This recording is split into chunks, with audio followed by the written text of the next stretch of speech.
ಕಾಲದಲ್ಲಿ ಅಣ್ಣ ತಂಗಿಯರ ಮಧ್ಯೆ ಇಲ್ಲ ಸಲ್ಲದ ಅಪವಾದ ಹೊರಿಸಿ ನಮ್ಮನ್ನ ಇಲ್ಲಿ ಒಂಟಿಯಾಗ್ಬಿಟ್ಟು ನೀವು ಮನೆ ಬಿಟ್ಟು ಹೋದ್ರಿ. ನೋಡಿ, ನಿಮ್ಮನ್ನು ಬಿಟ್ಟು ಈ ಮನೆಯಲ್ಲಿ ನನಗೆ ಒಂದು ಕ್ಷಣ ಇರೋದಕ್ಕಾಗ್ತಾ ಇಲ್ಲ ಸ್ವಾಮಿ. ನೀವು ಎಲ್ಲೇ ಇದ್ರು ಬೇಗ ಬಂದ್ಬಿಡಿ ಸ್ವಾಮಿ, ಬೇಗ ಬಂದ್ಬಿಡಿ. ತಂಗಿ, ಯಾಕಮ್ಮ ಕಡೆ ಹೇಳ್ತಾ ಇದೀಯಾ? ಜೀವನ ಏನಾದ್ರು ನೆನಪಾದ್ನ? ಹೌದಣ್ಣ, ಎಂತ ನಿಷ್ಕಲ್ಮಾಶವಾದ ಮನಸ್ಸನ್ನ ಅವತ್ತು ನನ್ನ ಪ್ರೀತಿಯ ಸಲುವಾಗಿ ಎಂತ ತಾಯಿಯನ್ನು ತೊರೆದು ನನ್ನ ಬೆನ್ನ ಹಿಂದೆ ಬಂದರು. ಆದ್ರೆ ಆ ಪಾಪಿ ಅವಿನಾಶನ ಮಾತು ಕೇಳಿ ಅಣ್ಣ ತಂಗಿಯರ ಮೇಲೆ ಇಲ್ಲ ಸಲ್ಲದ ಅಪವಾದ ಹೊರಿಸಿ ನಮ್ಮನ್ನ ಇಲ್ಲಿ ಬಿಟ್ಟು ಹೋದ್ರು. ಅಣ್ಣ, ನಿಜ ಹೇಳ್ಬೇಕು ಅಂದ್ರೆ ನನ್ನ ಅವರ ಕೂಸು ನನ್ನ ಹೊಟ್ಟೆಯಲ್ಲಿ ಬೆಳೀತಾ ಇದೆಯಲ್ಲ, ನಾಳೆ ಆ ಕೂಸಿಗೆ ಇಲ್ಲ ಸಲ್ಲದ ಅಪವಾದ ಬರಬಾರ್ದಲ್ಲ. ನನ್ನಿಂದ ಸಾಧ್ಯವಿಲ್ಲ ಅಣ್ಣ, ನನ್ನಿಂದ ಸಾಧ್ಯವಿಲ್ಲ. ಅಂತ ಆಲೋಚನೆ ಮಾಡ್ಬೇಡಮ್ಮ.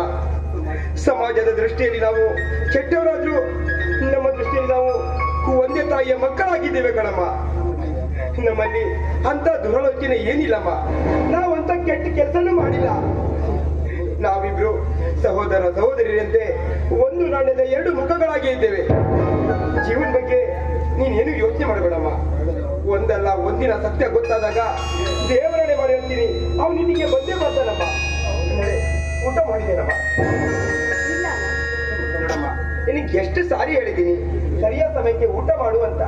ನೋಡು, ನಿನ್ನಲ್ಲಿರೋ ನೋವಿಗೆ ಪಾಪ ಆ ಹೊಟ್ಟೆಲಿರೋ ಮಗುಗೆ ಯಾಕಮ್ಮ ಶಿಕ್ಷೆ ಕೊಡು?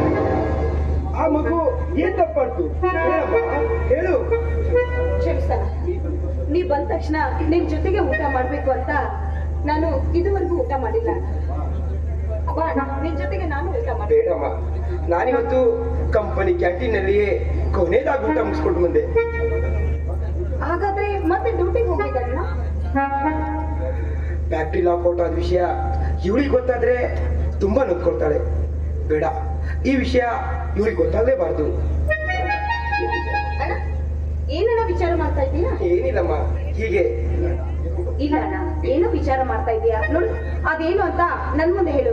ನನ್ ಮುಂದೆ ಹೇಳದಿದ್ರೆ ನಿನ್ಗೆ ನನ್ನ ಮೇಲೆ ಹಾಣೆ ಮಾಡ್ಬೇಡಮ್ಮ, ಹೇಳ್ತೀನಿ.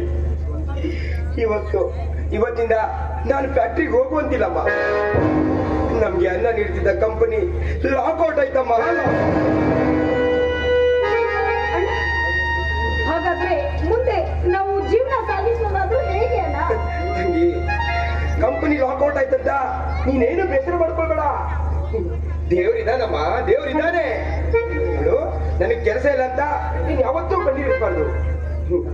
ಈಗಾಗಲೇ ಪೊಲೀಸ್ ನೌಕರಿಗಾಗಿ ಅಪ್ಲೈ ಮಾಡಿದ್ದೀನಿ. ಕೆಲಸ ಸಿಕ್ಕಿದ್ರಂತೂ ದೇವ್ರ ಕೆಲಸ ಅಂತ ನಿಗಾ ಇಟ್ಟು ಪಾಲಿಸ್ತೀನಿ. ಹಾಗೆ ನಿನ್ನ ಚೆನ್ನಾಗಿ ನೋಡ್ಕೊಳ್ತೀನಮ್ಮ. ಕೆಲಸ ಸಿಕ್ಕರೆ ಒಳ್ಳೇದಾಗುತ್ತಣ್ಣ. ಒಂದು ವೇಳೆ ಕೆಲಸ ಸಿಗದೆ ಹೋದ್ರೆ ನಮ್ಮ ಮುಂದೆ ನಮ್ಮ ಬಾಳ್ವೆ ನಡೆಯುತ್ತಾದ್ರೂ ಹೇಗೆ ಅಂತ ನನಗ್ ತಿಳಿತಾ ಇಲ್ಲ ಅಣ್ಣ, ನನ್ಗೆ ತಿಳಿತಾ ಇಲ್ಲ. ಅಯ್ಯೋ ತಂಗಿ, ಕೆಲಸ ಸಿಗದಿದ್ರೆ ಏನಾಯ್ತಮ್ಮ? ಈ ನಿನ್ನ ಅಣ್ಣನ ತೋಳ್ಬಲದಲ್ಲಿ ಶಕ್ತಿ ಇದೆ ಕಣಮ್ಮ. ಎಲ್ಲಾದ್ರೂ ಕೂಲಿ ನಾಲಿ ಮಾಡಿ ಆದ್ರೂ ನಿನ್ನ ಚೆನ್ನಾಗಿ ನೋಡ್ಕೊಳ್ತೀನಮ್ಮ. ಮೊದ್ಲು ಊಟ ಮಾಡಿ.